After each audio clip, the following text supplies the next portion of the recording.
Happy New Year and welcome to HillCrest Wine Club Notes. This go-round, as we enter the new year, is really a beautiful setup of three of the most classic varieties in the history of wine. And that actually says a lot.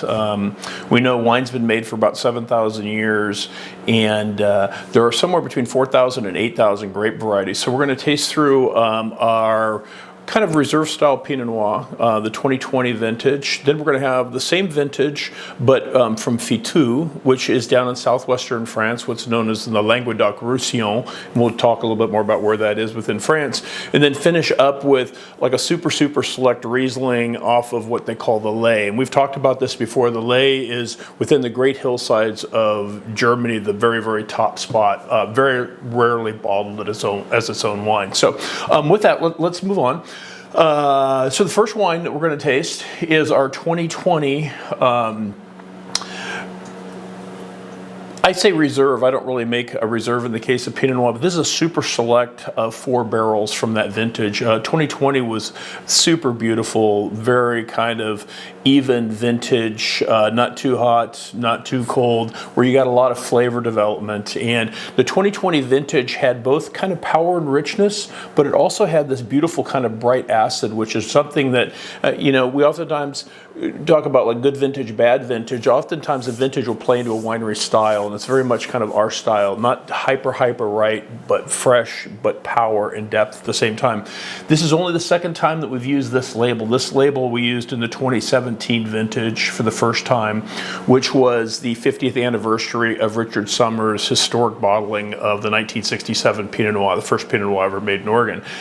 We've decided in very particular vintages, special vintages, that we would do small lots that are kind of the epitome of what we think perfect Pinot is, and that's the case with this 2020. So anyway, dark color but not black in color. One of the tricks to Pinot Noir is not over extracting it, and you want the power and richness, but you want it to be almost transparent, and you kind of see that in the color. Or it's a nice ruby red, but even as you get to the edges, that the wine's not super dark, but nice color.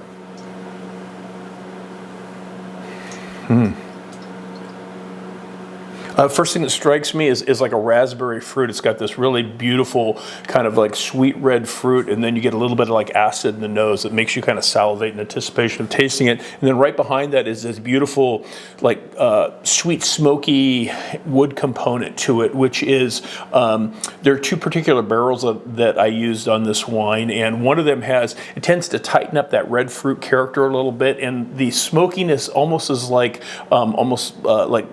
sweet fruits that are grilled. We talk somewhat about that with like the Rhone Valley wines and wines from Provence we've had in the past, and this has that nose.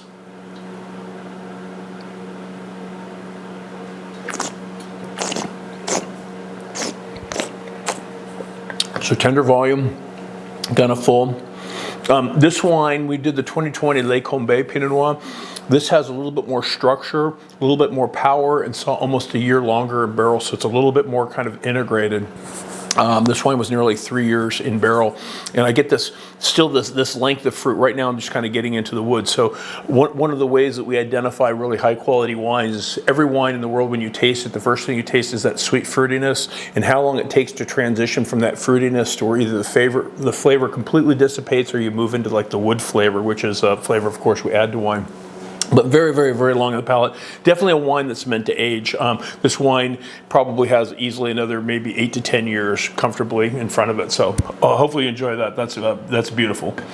Chateau Ségur from Fitou. So we all are familiar with like Provence and the French Riviera. If you go to the west side of France, right on the Mediterranean, and then as you go across the flats up into the Pyrenees, this is an area that's thought to maybe be the first area to ever produce wine in France.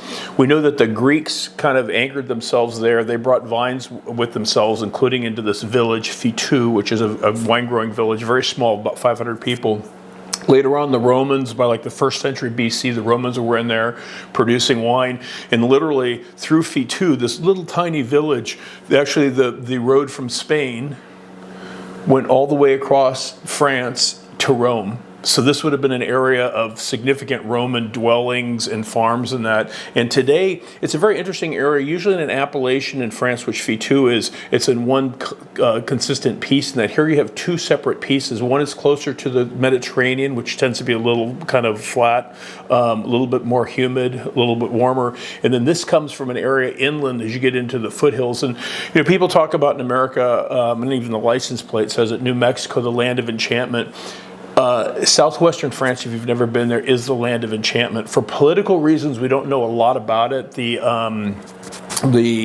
was a church that rivaled the Catholic Church that was anchored in that area called the Cathar, that because of what happened in the 13th century, basically that area has been persecuted. And you see this with Catalonia. So actually the northeastern boundary of Catalonia would be where Fitou is. But anyways, you get into the hillsides and that just super dramatic, brilliant light, rocky landscapes where just crushing environment with these beautiful cathedrals that are destroyed and old castles on the hillsides and that it's a land of magic, a land that produces wines. As you move up the hills, sometimes can be very opulent, and Perfecti comes from there. Those of you that know our Carignan Perfecti. Fitou, which is north of that, is pretty different. It's much more restrained, and when you get to the foothills of the Pyrenees up higher, and Pobledas like this, and once again Perfecti, you get more exaggerated characteristics. As you drop down a little bit, but not yet in the flats, and that's where Fitou is, you get into wines that are much more restrained and kind of elegant. So I think it's fascinating for those of you that have had the Poboleda and the Perfecti to taste this. The base is 40% Carignan with Grenache and Syrah kind of blended in. So when I talk about wine having architecture, a winemaker can bring in a load of grapes, sometimes I say it's like a ball of clay. And you can kind of step on it and stretch it out sideways so when it hits the palate, it blows everywhere, but it's kind of short. Or you can actually take it and you can kind of stretch it lengthwise to where the wine opens up very gently, comes across the palate and closes down very gently. That first example tends to be more how the New World treats it. The second example of stretching tends to be more Old World in style, and that's kind of the approach that we take in terms of the architecture, the texture of the wine. That's the way the wines of Fitou are. So let's take her for a little spin. So still red fruits, but much riper and a little bit of like a sour plum character in the nose from the fruit, with a little bit of earthiness to it. This is 2020 vintage again, but this is showing more maturity than the Pinot Noir that we just tasted. This beautiful kind of dark, kind of sullen character, almost Bordelais-ish in a little bit, like the wines of Bordeaux.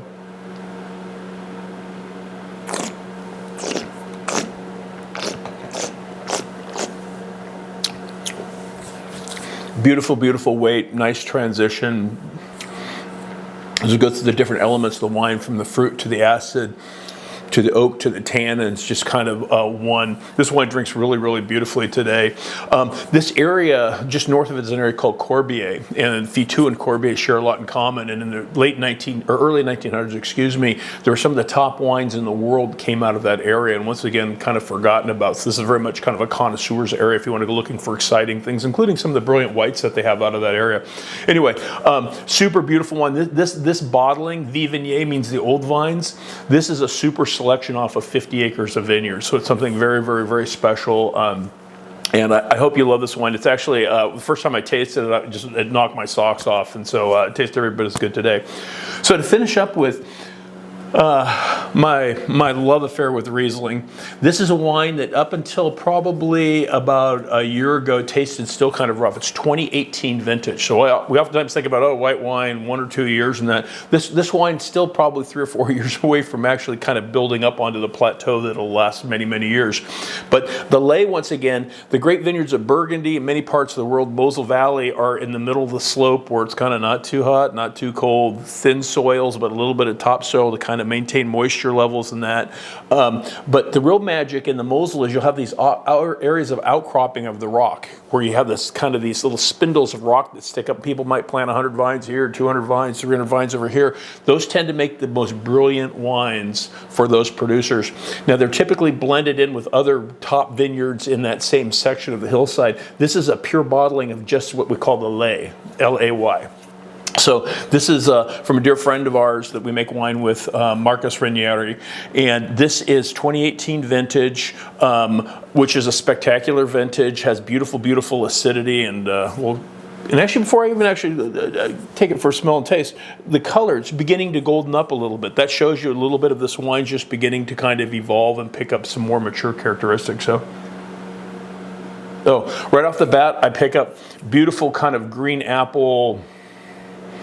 What would I say that fruit is? It's almost like squash. It's kind of this beautiful, like sweet, kind of really, really rich character. Not sweet like tropical sweet or candy sweet, but sweet like beautiful squash or pumpkin, like pumpkin ravioli sweet, that kind of character. But beautiful, a little bit of what they say petrol, the Germans say Gummibut. And petrol is a character, great Riesling sometimes develop this little character as it ages of this beautiful smell that's a super complexing agent that's classic.